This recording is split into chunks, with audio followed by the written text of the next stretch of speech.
নমস্কার, আপনারা শুনছেন 221B হ্যারিসন রোড। বাংলার ভূত, বাংলার ভয়, উল্টোপাল্টা গল্প নয়।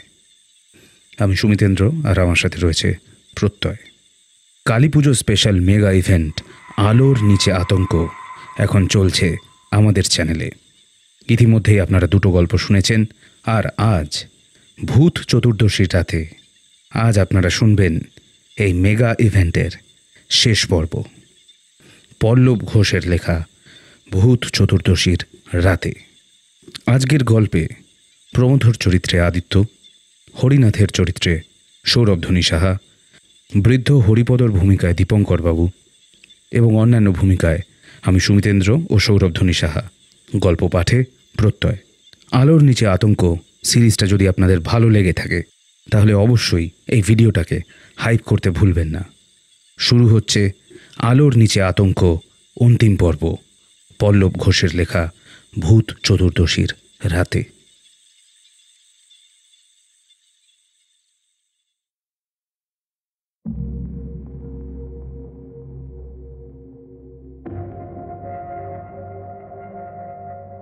কথায় বলে অলৌকিকতায় অবিশ্বাসীরাই নাকি অলৌকিক গল্পের ভালো শ্রোতা হয়, কিন্তু সেই অবিশ্বাসী মানুষটাই যখন চরম অবিশ্বাস্য কিছুর সম্মুখীন হয়, বিশ্বাস অবিশ্বাসের দোলাচলে পড়ে হারিয়ে যায় মানুষের স্বাভাবিক বোধবুদ্ধি। পৃথিবীতে এমন অনেক ঘটনা ঘটে, কোনো বৈজ্ঞানিক বুদ্ধি যথেষ্ট নয় তার পেছনের আসল রহস্য উদ্ঘাটন করার জন্য। আমি বরাবরই এসব অলৌকিক অতি প্রাকৃত ব্যাপারগুলোতে অবিশ্বাসী ছিলাম। মনে করতাম আমাদের বাঙালি সংস্কৃতিতে কুসংস্কারটা একটু বেশি মাত্রাতেই প্রচলিত। হয়তো এই ভাবনা নিয়েই সারা জীবনটা কাটিয়ে দিতাম, যদি না একটা ঘটনা আমার সাথে ঘটত।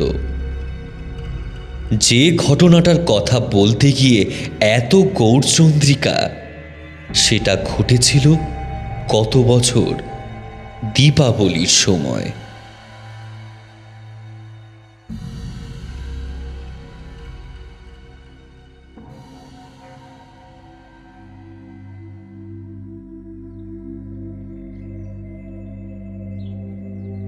অফিসের কালিগ রামতনু ধারার বাড়িতে কালী পুজোয় সকলকে নিমন্ত্রণ করে বসল।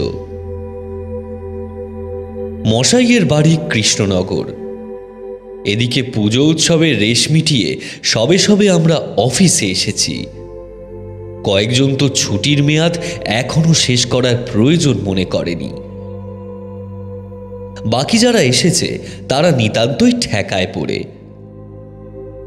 কাজের চাপ এত যে পুজোর ছুটিটুকুও না পেলে বোধহয় ভালো হতো।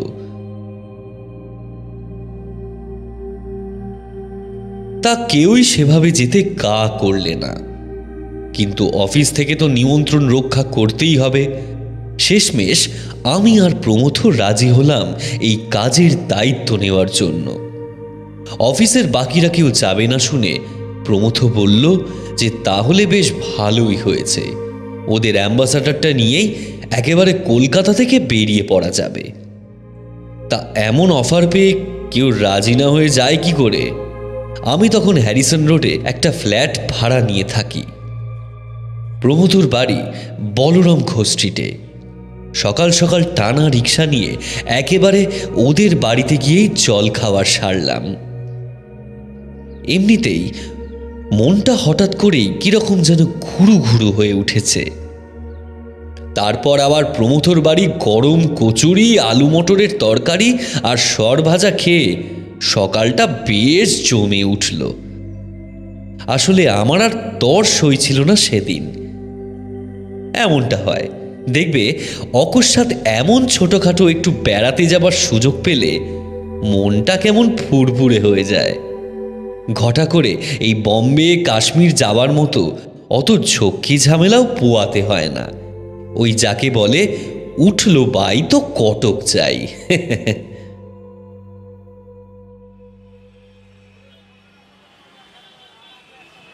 কিন্তু বেরোনোর সময় এমন ঘটনা হলো যে মনের ফুরফুরে ভাবটাই কীরকম যেন চটকে গেল। এদিকে গাড়ির আসল ড্রাইভার মহেশবাবু আসেননি। হঠাৎ শরীর খারাপ। শুধু ডিউটি দেওয়ার জন্য সকালেই নাকি ওর গ্রাম থেকে একটা নতুন ছোকরা এসেছে, নাম হরিনাথ, অল্প বয়স। মহেশবাবুই নাকি ওকে পাঠিয়েছে ওই ডিউটি সেরে দেওয়ার জন্য। সে যাই হোক, আমাদের যাওয়া নিয়ে কথা। কিন্তু গাড়ি স্টার্ট দিতে গিয়ে আবার যেন কি একটা সমস্যা হলো। ড্রাইভার হরিনাথ হুড খুলে ঝুঁকে পড়ে টুকটাক করতে করতে ঘন্টা দুয়েক কাটিয়ে দিলে। কাজেই বেরোতে বেরোতে বেলা 12টা গড়িয়ে গেল।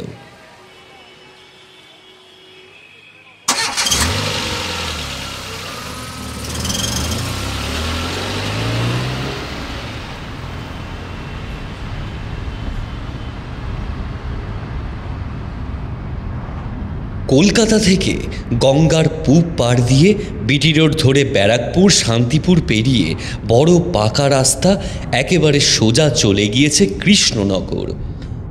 পথে এক জায়গায় নেমে কুটুম্বিতা সারার একটু মিষ্টি নিতে হবে।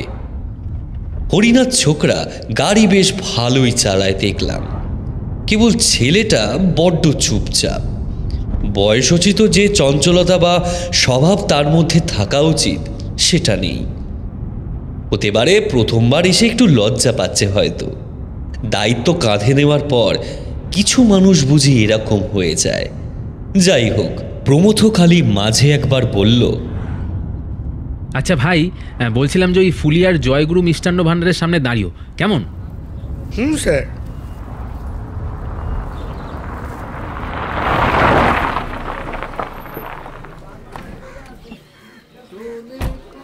জয়গুরু মিষ্টান্ন ভাণ্ডার থেকে 4 হাঁড়ি মিষ্টি দই কেনার সময় প্রমথ বলল, আর নয় 5টা মিনিট দেরি হবে, কিন্তু খালি হাতে তো আর যাওয়া যায় না নাকি? হ্যাঁ, আর নদিয়ায় আছি আর দই খাবো না, তাও আবার হয় নাকি?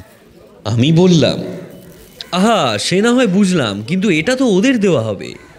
প্রমথ একগাল হেসে বলল, আরে দিলে তো আমাদের কপালেও খানিকটা জুটবে নাকি রে? হ্যাঁ।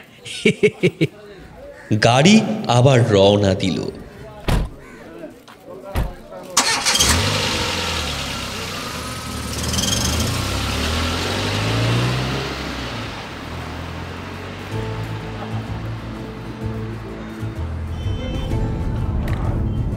দুজনে এটা ওটা সেটা গল্প করতে করতে যাচ্ছি। দোকানপাট সব ছাড়িয়ে গাড়িটা এবার সোজা রাস্তায় এসে পড়ল। দুদিকে ফাঁকা ফাঁকা বিস্তর জমি, মাঝে মাঝে দু একটা ছোট বড় মেহগনি গাছের জঙ্গলও চোখে পড়েছে। গাড়ির খোলা কাঁচের ফাঁক দিয়ে হাওয়াটা এসে মাঝে মাঝেই কাঁপ ধরিয়ে দিয়ে যাচ্ছে। বিকেলের পড়ন্ত রোদ আড়াল করে রাস্তার দুপাশের গাছগুলো একাধিক হাত পা বিশিষ্ট প্রেতের মতো দাঁড়িয়ে রয়েছে। দূরে মাঠের পাশে 2-4টে ছোট ছোট বাড়িও চোখে পড়ছে। ফুলিয়া ছাড়িয়ে বেশ অনেকটাই এসে পড়েছি। আচমকা একটা বিকট শব্দ করে ব্রেক কষে আমাদের অ্যাম্বাসাডার দাঁড়িয়ে গেল। কি ব্যাপার? কি হলো? হ্যাঁ, কি হলো? ধাক্কা টাক্কা লাগলো নাকি? আমরা ব্যস্ত হয়ে উঠলাম। হরিনাথ নির্বিকার মুখে বলল, গাড়িটা আবার বিগড়েছে, একটু নেমে দেখতে হবে স্যার। আমরা তিনজনেই গাড়ি থেকে নামলাম। প্রমথ মুখ বেজার করে বলল, আরে ধুর, এই গাড়িটার যে সকাল থেকে কি ছেমো ধরেছে মাইরি কে জানে। মা কালী আমাদের ভাগ্যে আজ যাওয়া লিখেছেন বলে তো আর মনে হচ্ছে না ভাই। ততক্ষণে হরিনাথ গাড়ির হুড খুলে কি সব নাড়াচাড়া করতে লাগলো। আমি একটু আড়মোড়া ভেঙে রাস্তার পাশের মোটা আলের ওপর নামলাম।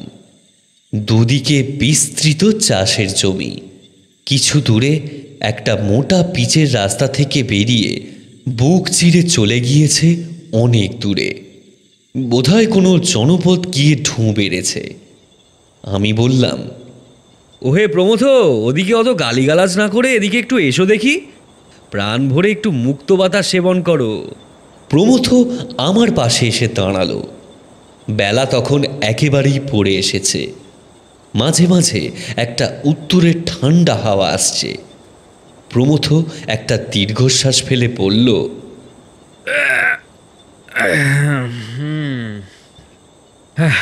বুঝলি, এই শহুরে ধুলো ধোঁয়াশা ভরা ব্যস্ত জীবনে থেকে থেকে শরীরে শুধু রোগ ডেরা বেঁধেছে। এই গ্রামের খোলা হাওয়ায় মাঝে মাঝে এলে কিন্তু মন্দ হয় না মাইরি। একটা সিগারেট ধরিয়ে বললাম,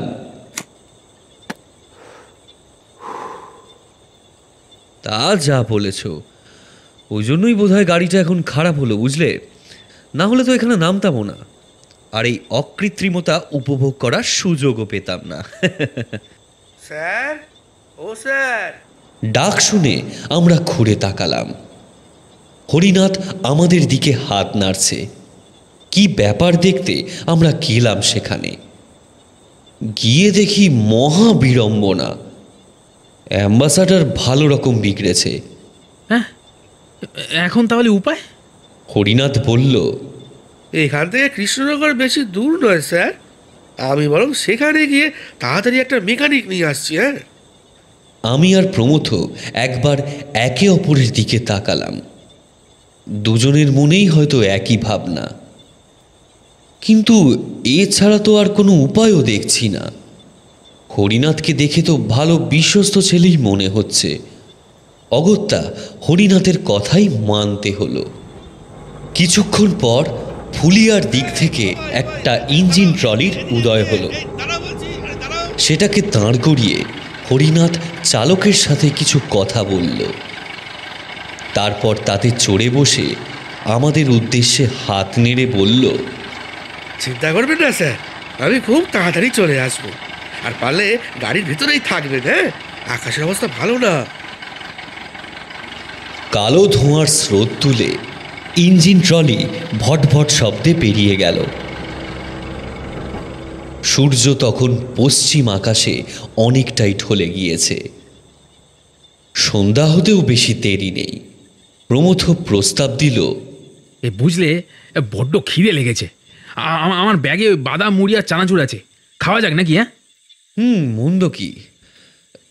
এখন কতক্ষণ এখানে থাকতে হবে কে জানে। আমাদের গাড়িটা যেখানে দাঁড় করানো ছিল তার পাশেই মাঠের আল। খোঁচা খোঁচা ঘাসের উপর খবরের কাগজ আর মুড়ি দিয়ে দুজনে বসলাম। হঠাৎ মুড়ি চিবোতে চিবোতে প্রমথ বলে উঠল,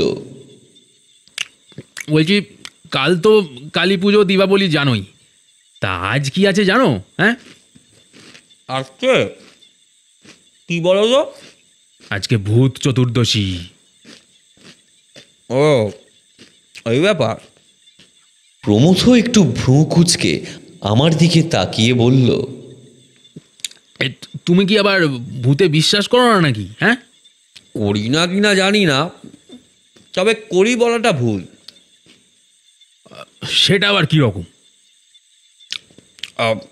আসলে ভূত প্রেত অপশক্তি বা ভগবানই ধরে নাও না, এদের নাম করে যেসব কুসংস্কার অন্ধবিশ্বাস মানুষ পালন করে, আমি সেসবের ঘোর বিরোধী। ভূত চতুর্দশীর দিন বাইরে বেরোনো যাবে না, এ আবার কি কথা? আচ্ছা, যদি সত্যি ভূত বেরোয়, তা সে তার মতো যাবে, খাবে, ঘুরবে। আমি আমার মতো যাব, খাবো, ঘুরবো। কেউ তো আর কাউকে বিরক্ত করতে যাচ্ছে না।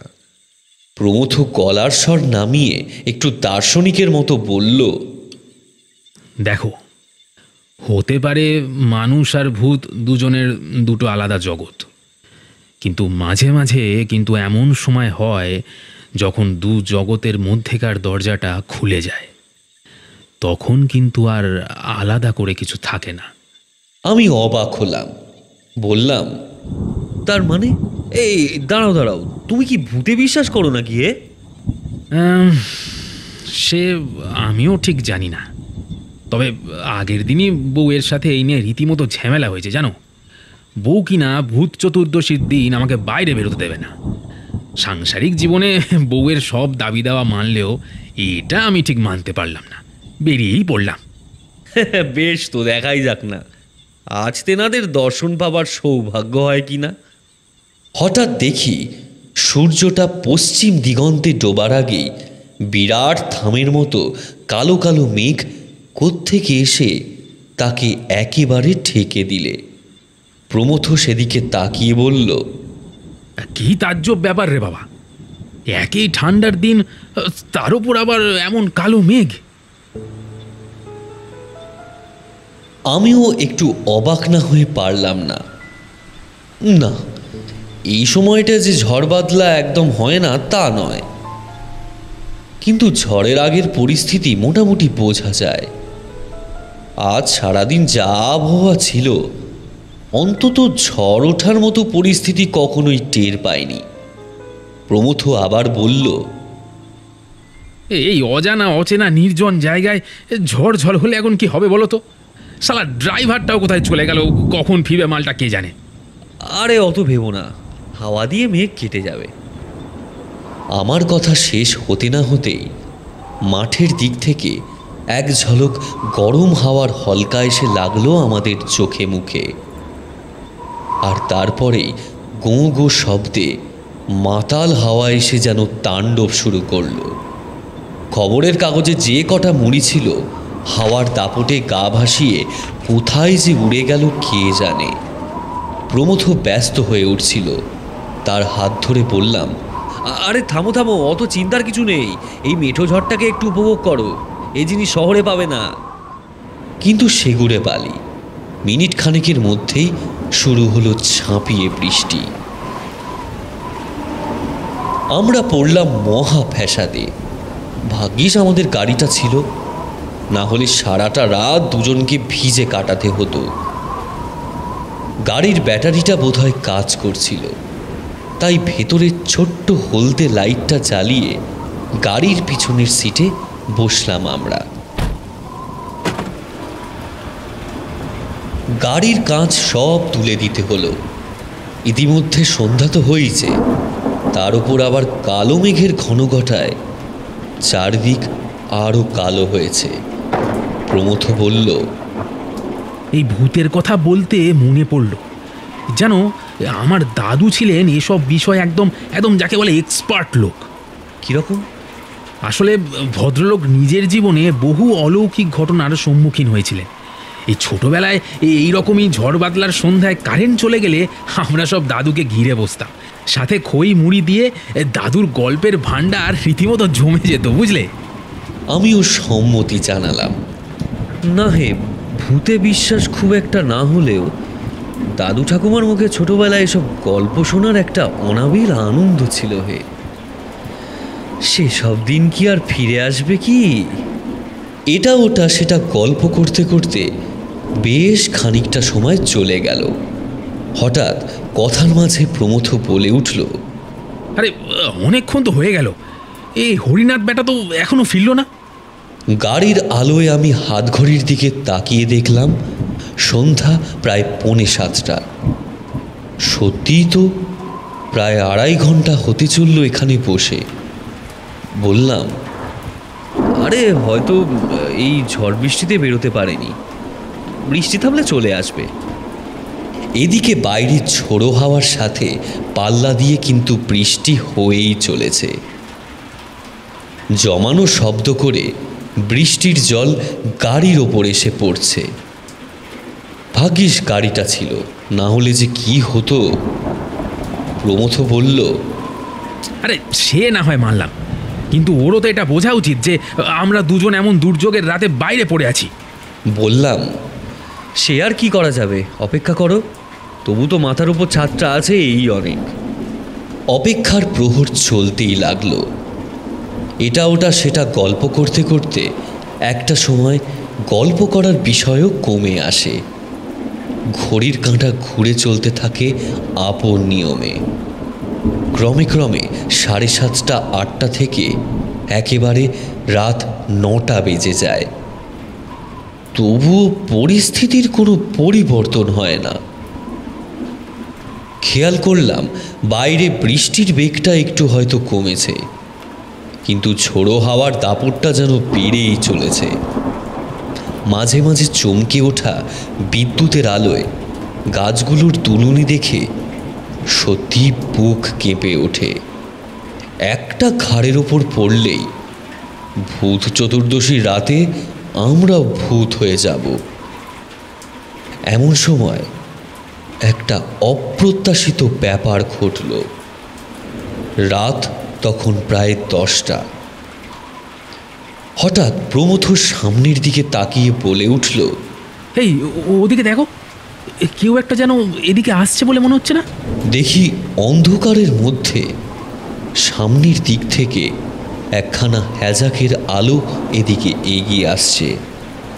হঠাৎ করেই আমার শরীর কীরকম একটা অজানা উত্তেজনা খেলে গেল। আলোটা আস্তে আস্তে আমাদের গাড়ির পাশে এলো। তারপর জানালার কাছে একটা ঠক ঠক টোকার শব্দ। প্রমথ একবার আমার দিকে তাকালো। আমি ইশারায় খোলার পক্ষেই রায় দিলাম।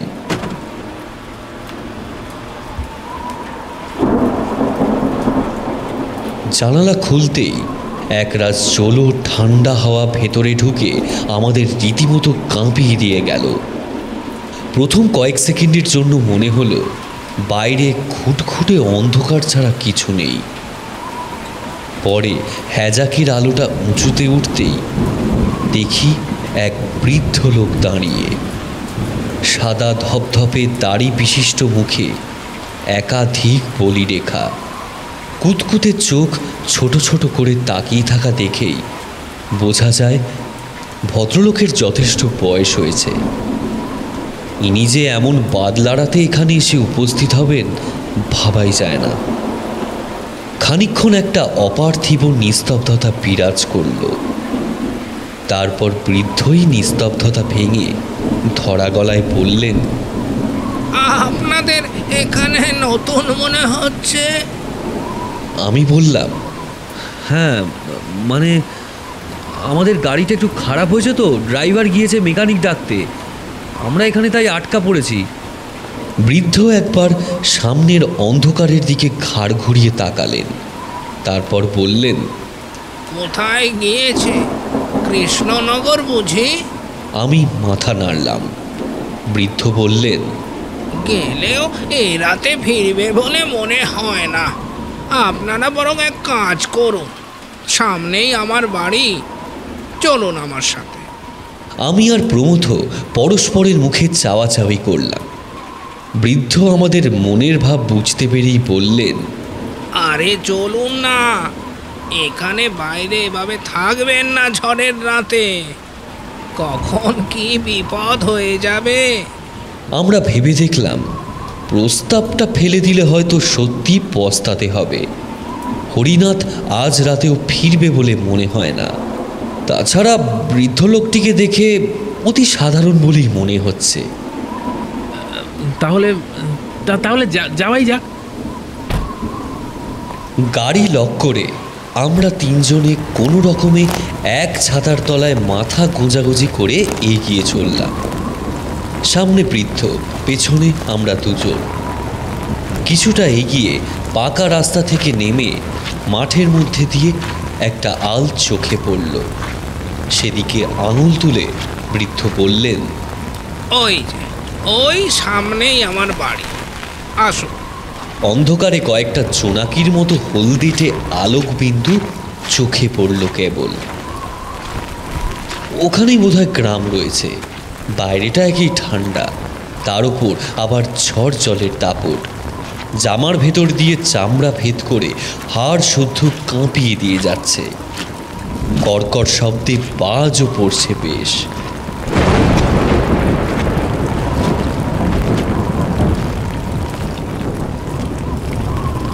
জলকাদায় অতি সাবধানে মাঠের মোটা আল দিয়ে হেঁটে আমরা এসে পৌঁছলাম একটা একচালা ঘরের সামনে। মাটির দেওয়াল আর মাথার উপর টালির ছাউনি। দাওয়ার উপর একটা লণ্ঠন ঝুলছে হাওয়ার দাপটে। আগুনের শিখা প্রায় নিভু নিভু। বৃদ্ধ আমাদের নিয়ে ঘরের দাওয়ায় উঠলেন। তারপর হাত পা ধোয়ার জল গামছা সব দিয়ে ঘরের ভেতরের চাটাই পেতে দিলেন। আমরা দুজনে বসলাম। সত্যি মানুষটা আজ আমাদের কাছে দেবদূত অপেক্ষা কম কিছু নন। বিপদের মুহূর্তে যেভাবে উদয় হয়ে আমাদের নিরাপত্তা দিয়েছেন তা সত্যি এক আদর্শ মানসিকতার পরিচয়। প্রমথ প্রথমে আমাদের পরিচয় দিল, তারপর বৃদ্ধ লোকটিও নিজের নাম পরিচয় বললেন। ভদ্রলোকের নাম হরিপদ। হরিপদ বাবু এবার 3টে বাটিতে খই আর গুড় এনে বসলেন আমাদের সামনে। তোমাদের তুমি করেই বলছি বাবা, নাও এগুলো খাও, অনেকক্ষণ তো কিছু খাওনি। প্রমথ হেসে বলল, আরে আপনি আবার ব্যস্ত হতে গেলেন কেন? এসবের তো কোনো দরকার ছিল না। হরিপদ বাবু মৃদু হেসে বললেন, গরিবের ঘরে এইটুকুই ব্যবস্থা করতে পেরেছি বাবা, আজকের রাতটা কোনো রকমে কাটিয়ে দাও। আমি বললাম, এই না না, এসব কি বলছেন? আজ রাতে আপনি যেভাবে আমাদের বিপদের হাত থেকে উদ্ধার করেছেন সেটা আজকালকার দিনে আর কে করে বলুন তো? আচ্ছা, আপনার তো আমাদেরকে এমন সাহায্য করতে গিয়ে বড্ড ঝক্কি পোয়াতে হলো। আজকাল কে আর এমন যেচে পড়ে অচেনা লোকদেরকে ঘরে নিয়ে আসে বলুন? ও মা, এতে আবার ঝক্কি পোয়াবার কি হলো? বিপদকালে কাউকে না পেলে যে কি অবস্থা হয় সে কথা আমি ভালো করেই বুঝি। কথাটা শেষ করতে গিয়ে লোকটার গলাটা বোধহয় ধরে এলো। কাকের বাসার মতো বলিরেখার ভিড়ে ওনার কোটরাগত চোখের কোণায় বোধহয় জল চিকচিক করে উঠল। আচ্ছা, মানুষটা নিজে কোনো বিপদে পড়েনি তো? কোনো কারণে কি বৃদ্ধ মানুষটা কষ্টে রয়েছে? একা থাকেন বোধহয়। ওনার নিজের কোনো বিপদ টিপদ হয়নি তো? কথাটা মনে হতেই আমি ওনাকে জিজ্ঞেস করার আগেই প্রমথ বলে উঠল, বলছিলাম কি, আপনার কি কিছু হয়েছে? একটু একটু খুলে বলুন না। হরিপদ বাবু কিছুক্ষণ চুপ করে রইলেন। প্রমথ আবার প্রশ্ন করল, হরিপদ বাবু, বলুন না, কিছু হয়েছে কি? হ্যাঁ? বৃদ্ধ টুকরে কেঁদে উঠলেন। বলুন না, কিছু হয়েছে? আমরা দুজন কেবল বোকার মতো ফ্যাল ফ্যাল করে তাকিয়ে রইলাম। বলুন আমাদের। কান্না ভেজা গলায় বললেন, আমার একমাত্র নাতিটা আর নাই গো, সে যে আজ আমাকে একা করে চলে গেছে। আমরা থমথমে মুখে তাকিয়ে রইলাম সেদিকে। ঝড় আর হাওয়া বন্ধ হয়ে যাচ্ছে আস্তে আস্তে, কিন্তু বৃষ্টি চলছে। বৃদ্ধ হরিপদ বলে চলে, সন্ধেবেলা ওপাশের পাড়ার বংশী খবর দিয়ে গেল আমার নাতিটা গাড়ি চালাতে গিয়ে ঝড়ের মুখে পড়ে নাকি গাছ চাপা পড়েছে। বলে দেওয়ার কথা লোকে বলে যায়, সাহায্য করতে কেউ আসে নাই গো। আমি বুড়ো মানুষ, কি করি, একা হেঁচা ঘাতে বেরুলাম, তবু তারে পেলুমনি। এত ঝড় তো কি বলবো, বাপ মা মরা নাতি আমার গাড়ি চালিয়ে উপায় করত। এই হেজাক বাতিটাও সে কিনে আমায় দিয়েছিল, আর আজ দেখো তার কেনা হেজাক হাতেই তার মরদেহ খুঁজছি। আয় ভগবান! আমি বললাম, কিন্তু এই দুর্যোগের রাতে আপনি তাকে খুঁজবেন কোথায়? জানি না, খুঁজেও পাইনি। বিপদের দিনে কাউকে কাছে পাইনে। নাতিটাও আমার অকালে। হরিপদবাবু, শক্ত হন, ভেঙে পড়বেন না, ঈশ্বরের ওপর ভরসা রাখুন। আমরা ক্রমাগত বৃথা সান্ত্বনা দিতে লাগলাম। দায়িত্ববোধ, পরিবার পরিজনদের প্রতি দায়বদ্ধতা সব কিছু মাথায় নিয়ে চলা পুরুষ মানুষের হাজার দুঃখেও ভেঙে পড়লে চলে না। যে মানুষটার জীবনে এত বড় একটা দুর্ঘটনা ঘটে গেল, তারপরেও সে আমাদের মতো অচেনা দুজনকে বিপদ থেকে উদ্ধার করে আশ্রয় দিয়েছে, অন্ন দিয়েছে, সেই ব্যক্তি ভগবান অপেক্ষা কম কিছু নয়। প্রমথ বলল, আপনি আপনি একদম ভাববেন না হরিপদবাবু, কাল ভোরে উঠেই আমাদের প্রথম কাজ হবে আপনার একমাত্র নাতিকে খুঁজে বের করা। হ্যাঁ, কাল সকালে আমরা খুঁজব। আমিও এই প্রস্তাবে সহমত হলাম। মানুষটার পাশে না দাঁড়ালে আমাদের মনুষ্যত্ব থাকবে না। বৃদ্ধ হরিপদ চোখ মুছে একটা শুকনো হাসি হেসে বললেন, যাকে ছাড়ো, যা হয়েছে তো হয়েছেই। তোমরা তো কৃষ্ণনগর যাবে। হ্যাঁ, মানে আমাদের এক বন্ধুর ওখানে বাড়ি, কালকে কালী পুজো, তাই আর কি। কিন্তু একই যা বিপদ হয়ে গেল, ভাগ্যিস আপনি ছিলেন। না না, বিপদে সাহায্য করা মানুষের কর্তব্য। নাও এখন এখানে শুয়ে পড়ো দেখি। আর তো ঘরে আমার জায়গা নাই গো, রাতটুকু একটু। আরে মশাই, আরে আপনি এরকম অবস্থাতেও যা করেছেন আমাদের জন্য, তা জীবনেও ভোলার নয়। কাল সকালে উঠেই আমি কথা দিচ্ছি, আমাদের প্রথম কাজ হবে আপনার নাতিকে খোঁজা। লক্ষ্য করলাম হরিপদ বাবু কিরকম একটা শুকনো অথচ রহস্যময়ভাবে হাসলেন। তারপর আমাদের ঘরের ভেতর জলের ঘটি রেখে পাশের ঘরে চলে গেলেন। সব আলো নিভে যেতেই ঘরটা কিরকম যেন অন্ধকার প্রেতপুরীতে পরিণত হলো। বাইরে ঝড় বৃষ্টি অনেকক্ষণ থেমে গিয়েছে। বৃষ্টিটা তবে ঝিরিঝিরি পড়েই চলেছে। আমরা দুজনেই গভীর ঘুমে আচ্ছন্ন হলাম। তখনও বিন্দুমাত্র উপলব্ধি করতে পারিনি পরদিন সকালটা কি হতে চলেছে।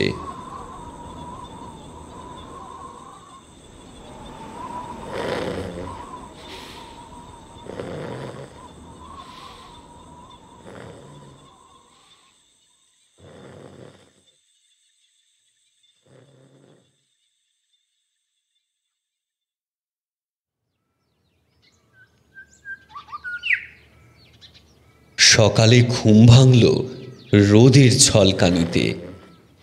উঠে দেখি কালকের আকাশের কালো মেঘ সরে গিয়ে সোনালি রোদ এসে পড়েছে চোখে মুখে। ঘুম জড়ানো চোখে পাশ ফিরে দেখি প্রমথ নাক ডাকিয়ে দিব্যি ঘুম দিচ্ছে। ছেলেটা ঘুমোতেও পারে বটে। আস্তে আস্তে আড়মোড়া ভেঙে উঠে বসলাম। আর তারপরেই আমার অবাক হবার পালা। আমরা দুজনেই শুয়ে আছি খোলা আকাশের নিচে। এটা কি করে হয়?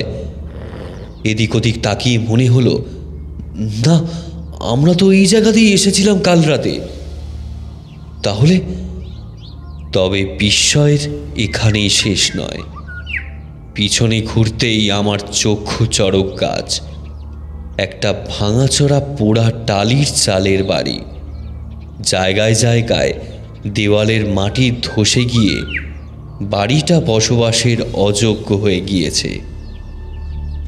কাল তো দূরের কথা, বিগত বেশ কয়েক বছরেও যে কেউ আদেও এখানে থেকেছে তা মনে হয় না। সম্পূর্ণ পরিত্যক্ত নির্জন ভাঙাচোরা বাড়ি। আমার মাথা তখন বোঁ বোঁ করে ঘুরছে। কি হলো কিছুই বুঝতে পারলাম না। তড়িঘড়ি প্রমথকে ডাকলাম, প্রমথ, প্রমথ, আরে এই প্রমথ, আরে ওঠো ওঠো, কি মুশকিল, আরে উঠে দেখো কি সর্বনাশ। উফ বাবা, কি হলো কি আমার, কি সর্বনাশটা হয়েছে? মুখে একরাশ বিরক্তি আর চোখে ঘুম নিয়ে প্রমথ উঠে বসে আমার দিকে তাকালো। তারপর কি মনে হতে পিছন ফিরে তাকাতেই তিরিং করে লাফিয়ে উঠল। কি? আমি একটু সম্বিত ফিরে পেয়ে বললাম, কি আমিও জানি না, তবে তাড়াতাড়ি হরিপদবাবুকে খোঁজো, না জানি উনি ঠিক আছেন কি না।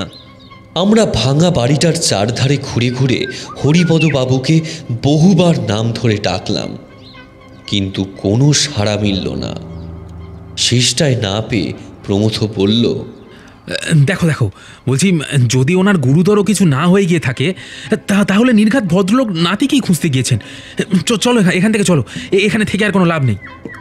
আমরা যে পথে কাল রাতে এসেছিলাম সে পথে ফিরে চললাম, তবে মনের ভেতর একটা খটকা রয়েই গেল। বাড়িটা দেখে মনে হয় না কেউ ওটায় বহু বছর থেকেছে বলে। যাই হোক, আমরা রাস্তায় উঠে এলাম। কিছুটা এগিয়ে সেই যে দৃশ্য দেখলাম তা আরও ভয়ানক, রীতিমতো বুক কাঁপিয়ে দেয়। রাস্তার এক পাশে যেটা দাঁড়িয়ে সেটা আর কোনো দিক থেকেই আমাদের শৌখিন বিগড়ে যাওয়া অ্যাম্বাসাডার বলে মনে হচ্ছে না। একটা মোটা বাকুড় গাছ, সেটার উপর পড়ে রীতিমতো দুমড়ে মুচড়ে গিয়েছে গাড়িটা। হায় ঈশ্বর, কি হয়েছে এই গাড়িটার? বলে মাথায় হাত দিয়ে রাস্তায় বসে পড়ল প্রমথ। কাল যদি আমরা এখানেই বসে থাকতাম তাহলে আমাদের যে কি অবস্থা হতো তা ভেবেই আমার বুক কেঁপে উঠল। হাত পা ভয়ে কীরকম ঠান্ডা হয়ে আসতে লাগলো। এমন অনুভূতি আমার আগে হয়নি। কতক্ষণ এভাবে বসেছিলাম জানি না, হুঁশ ফিরল একটা অচেনা গলার স্বরে। আরে ও দাদা, দাদা, কি হলো রে? আরে ও দাদা। তাকিয়ে দেখি একটা ছোট ম্যাটাডোর এসে দাঁড়িয়েছে আমাদের সামনে। দাদা, আমি বললাম, হ্যাঁ বলুন। ভেতর থেকে লোকটা হাত বাড়িয়ে ভাঙা গাড়িটা দেখিয়ে বলল, ওটা কি আপনাদের? আমি কাঁপা কাঁপা গলায় বললাম, ইয়ে মানে হ্যাঁ। লোকটা নমস্কারের ভঙ্গিতে মাথায় হাত ঠেকিয়ে বলল, রাম রাম রাম রাম। কারোর কিছু বিপদ আপদ হয়নি তো? এই তো একটু সামনেই, এখান থেকে একটু দূরে গাড়ির ওপর গাছ চাপা পড়ে একজন মরেছে। সে কি বিচ্ছিরি ব্যাপার। হঠাৎ ভাবনাটা আমার মাথায় বিদ্যুতের গতিতে এলো। ড্রাইভার হরিপদবাবুর নাতির কথা বলছে না তো? আমি বললাম, কোথায় বলুন তো? এই তো এই মেন রোড ধরে একটু এগিয়ে যান, ওই বড় শাঁখো পেরিয়ে একটা বাঁশবাগান, তারপরেই নয়াঞ্জলির ওপর পড়েছে। ব্যস্ত পায়ে আমি আর প্রমথ সেদিকে হাঁটা দিলাম। কাল থেকে যা শুরু হয়েছে আর কি কি দেখতে হবে ভগবান জানে। শাঁখো আর বাঁশবাগান পেরিয়ে যখন নয়াঞ্জলির কাছে এলাম তখন সেখানে বেশ ভিড়। পুলিশের গাড়ি তখন অবধি আসেনি। ভিড় ঠেলে সামনে গিয়ে দেখি বীভৎস কাণ্ড। রাস্তার পাশে নয়াঞ্জলিতে ভেঙে পড়েছে একটা বড় মোটা গাছ। তার তলায় চাকা উল্টে পড়ে আছে একটা ইঞ্জিন টলি। একটা রক্তাক্ত মাথা কেবল বেরিয়ে আছে দেখলাম, বাকি শরীরটা যে পিষে থেঁতলে গিয়েছে সন্দেহ নেই। গাড়িডি করে উঠল আমার। এ দৃশ্য চোখে দেখা যায় না। হঠাৎ প্রমথ একটা কথা বলল, এই বলছিলাম, এই ছেলেটাকে কিরকম চেনা চেনা মনে হচ্ছে না? কি মনে হতে আমি আরেকটু সামনে এগোলাম। উঁকি মেরে দেখলাম কালো চুলের গোড়ায় চাপ চাপ রক্ত লেগে নাক মুখও অনেকটা থেতলে গিয়েছে। তবুও চিনতে বিন্দুমাত্র ভুল হলো না। বোধহয় এগিয়ে না দেখতে গেলেই ভালো হতো। এ দৃশ্য আমি বা প্রমথ কেউ স্বপ্নেও কল্পনা করতে পারিনি। যে মানুষটা গাছের নিচে চাপা পড়ে মরেছে সে আর কেউ না, আমাদের নতুন ড্রাইভার হরিনাথ। মুখ দিয়ে একটা বিকৃত শব্দ করে আমি ধপ করে মাটিতে পড়ে গেলাম। বেগতিক বুঝে প্রমথ এসে আমাকে চাপটে ধরল। আমার মাথা রীতিমতো ঝিমঝিম করছে। দিক বিদিক জ্ঞান শূন্যের মতো আমি বসে আছি। একটা তাজা প্রাণ এভাবে প্রমথকে বললাম, প্রমথ, প্রমথ, আমাকে আমাকে একটু জল দাও। যারা দাঁড়িয়েছিল তারাই জলের ব্যবস্থা করলে। জল খেয়ে একটু থিতু হলাম। তবু হরিনাথের এ পরিণতি আর চোখে দেখা যায় না। তবুও আমি অপলক দৃষ্টিতে তাকিয়ে তার দিকে। এমন সময় লুঙ্গি পরা একজন লোক এসে বলল, আচ্ছা দাদা, আপনারা একে চেনেন নাকি? আরে চিনি মানে? ছেলেটা তো আমাদের গাড়ির ড্রাইভার। লোকটি মাথা নেড়ে বলল, হ্যাঁ দাদা, এই করেই ছেলেটা উপায় করতো দুটো। আমাদের গায়ের ছেলে, অকালে প্রাণটা খোয়ালে। পরের কথাটা বোধহয় আমার মুখ থেকে আপনা হতেই পেরিয়ে এলো। আচ্ছা, ও কি হরিপদবাবুর নাতি? লোকটা প্রথমটা একটু যেন ঘাবড়ে গেল, তারপর নিজেকে সামলে নিয়ে বলল, হ্যাঁ, মানে আপনারা জানেন? প্রমথ বলল, জানি তো, হরিপদ বাবুই তো কাল রাতে আমাদের ওনার বাড়িতে। বলছেন কি, নেশা ভান করেছেন নাকি? আরে মশাই, নেশা করবো কেন এই বিপদের মুখে? সত্যি বলছি, বৃদ্ধের সাথে কাল রাতেই দেখা হলো আমাদের। বেচারার নাতিকে হন্যে হয়ে খুঁজে চলছিল একদম। আরে মশাই, হরিপদ বাবু আজ 8 বছর হলো মারা গেছেন। কথাটা শুনে প্রমথ এবার থপ করে আমার পাশে বসে পড়ল। তারপর খপ করে চেপে ধরল আমার হাত। আমার অবস্থা তখন আরো শোচনীয়। মাথা ঘুরছে কাল রাত থেকে। কি যে হয়ে গেল কোনো ব্যাখ্যাই পাচ্ছি না। প্রমথ আর আমি থমথমে মুখে পরস্পরের দিকে তাকিয়ে। আমরা দুজনেই ভুল দেখব তা তো হতে পারে না, আবার যা দেখছি তা তো ঠিক নয়। তাহলে তাহলে কে এসেছিল আমাদের পথ দেখাতে? কেই আমাদের নিয়ে গেল বাড়িতে? এটা কি সত্যি তবে হরিপদবাবুর অতৃপ্ত আত্মা? ভূত চতুর্দশীর রাতে তবে কি হরিনাথের পূর্বপুরুষ প্রেতজনি থেকে সত্যিই এসেছিল মানুষের জগতে?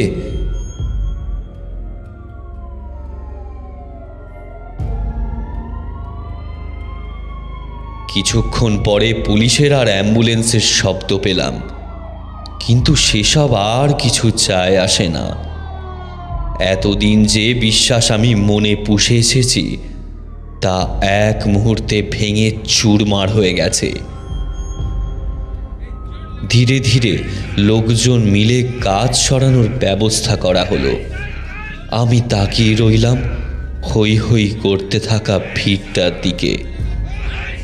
এক অসহায় বৃদ্ধ যেন তখনও এক নাগাড়ে বিলাপ করে চলেছে নিজের মৃত নাতির জন্য। সে মানুষ নয়, পার্থিব কোনো কিছুই নয়, তবুও আমি তাকে দেখতে পাচ্ছি, স্পষ্ট দেখতে পাচ্ছি।